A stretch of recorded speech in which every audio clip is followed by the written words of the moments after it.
போகிறோம்னா, ஃப்ளிப்கார்ட்லேருந்து இப்போ ஸ்கேம்ஸ் எல்லாமே ரொம்ப அதிகமாகிடுச்சு. சப்போர்ட்டே கிடைக்கிறது இல்லை. ஃப்ளிப்கார்ட் கஸ்டமருக்கு வந்து ரொம்ப ஒரு கீழ்த்தனமான ஒரு சப்போர்ட் வந்து கொடுத்துட்ருக்காங்க. ஆக்சுவலாக நம்ம வந்து ஒரு குரோம் புக்கு ஃப்ளிப்கார்ட்டில் வந்து ஆர்டர் பண்ணியிருந்தோம். அந்த குரோம் புக்கு ரிட்டன் போட்டிருந்தோம். அந்த ரிட்டனுமே வந்து ஃப்ளிப்கார்ட் அக்செப்ட் பண்ணவே இல்லை. நம்ம ஆர்டர் பண்ண ப்ராடக்ட் வந்து பார்த்தீங்கன்னா ஹெச்பி குரோம் புக்கு. ஸோ இது வந்து ஒன்லி நம்ம வீடியோ எடிட்டிங்காக தான் இது வாங்கணும். இது வரைக்குமே வந்து எந்த சப்போர்ட்டுமே வந்து ஃப்ளிப்கார்ட் சைட்லேருந்து இல்லை. ஃப்ளிப்கார்ட் சைட்லேருந்து டெக்னீஷியனுமே வந்து அரேஞ்ச் பண்ணல. ஹெச்பிக்கு தனியாக ஒரு டிக்கெட் ரைஸ் பண்ணி அதுக்கப்புறமா டெக்னீஷியன் அரேஞ்ச் பண்ணோம். எல்லாமே இது ரிலேட்டடாக நம்ம நிறைய டைம் ஸ்பெண்ட் பண்ணி நம்மளோட டைமை வேஸ்ட் பண்ணி நம்ம ஃப்ளிப்கார்ட் சைட்லேயுமே கம்ப்ளைண்ட் நிறைய ரைஸ் பண்ணியிருக்கோம். அதே மாதிரி கம்ப்ளைண்ட் ரைஸ் பண்ணி எந்த சொல்யூஷன் இல்லாதனால மெயிலுமே வந்து ட்ராப் பண்ணியிருக்கோம். மெயிலுக்குமே வந்து எந்த ரெஸ்பான்ஸுமே கிடையாது ஃப்ளிப்கார்ட் சைட்லேருந்து.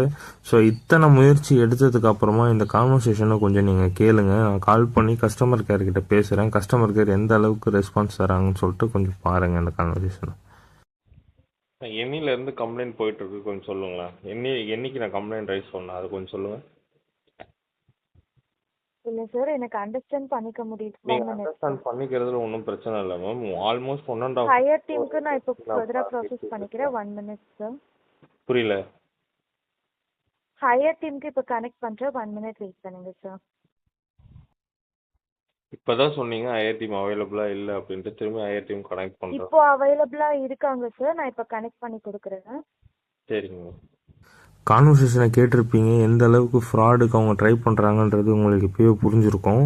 ஸோ ஃபஸ்ட்டு நம்ம பேசும்போது அவங்க எக்ஸ்பிளேஷன் டீமுக்கு கனெக்ட் பண்ண சொன்னால் அவங்க எக்ஸ்பிளேஷன் டீமுக்கு கனெக்ட் பண்ண மாட்டுறாங்க.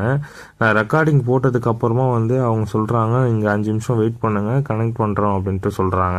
இந்த ஃப்ளிப்கார்ட்டில் ஆர்டர் பண்ண ப்ராடக்ட் லேப்டாப் ரிலேட்டடாக டிஃபெக்டிவ் இருக்குது. ரிட்டன் போட்டாலும் உங்களுக்கு அது ரிஜெக்ஷன் ஆகுதுன்னு கம்ப்ளைண்ட் கொடுத்துருக்கீங்க டெக்னிக்கல் ப்ராப்ளம்காக.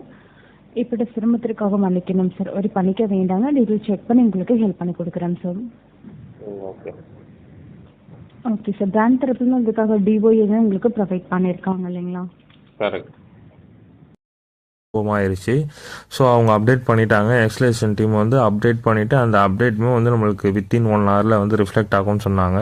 சந்தோஷமாக காலை வச்சா இந்த ஸ்க்ரீன் ரெக்கார்டிங்கை கொஞ்சம் பாருங்கள். அதில் வந்து மேலே வந்து ரிட்டன் அக்செப்டன்னு வருது, ரீஃபண்டுமே வந்து ப்ராசஸ் பண்ணிட்டாங்கன்னு வருது. அதே ஸ்க்ரீன்ஷாட்டில் அதே ஸ்க்ரீன் ரெக்கார்டிங்கில் கொஞ்சம் கீழே ஸ்க்ரால் பண்ணி பார்த்தோம்னா ரீஃபண்ட் ரிஜெக்டட்னு வருது. திரும்பி நம்ம கஸ்டமர் கேருக்கு கால் பண்ணுறோம். சாரிங்க உங்கள் ப்ராசஸ் வந்து அக்செப்ட் பண்ண முடியல, ரிஜெக்ட் ஆயிடுச்சுன்னு சொல்லிட்டு கஸ்டமர் கேர்லேருந்து சொல்கிறாங்க. இது எது மாதிரி ஸ்கேமு அப்படின்னு சொல்லிட்டு நம்ம எடுத்துக்கிறதுனே தெரியல. ரொம்ப புவர் சப்போர்ட்டு.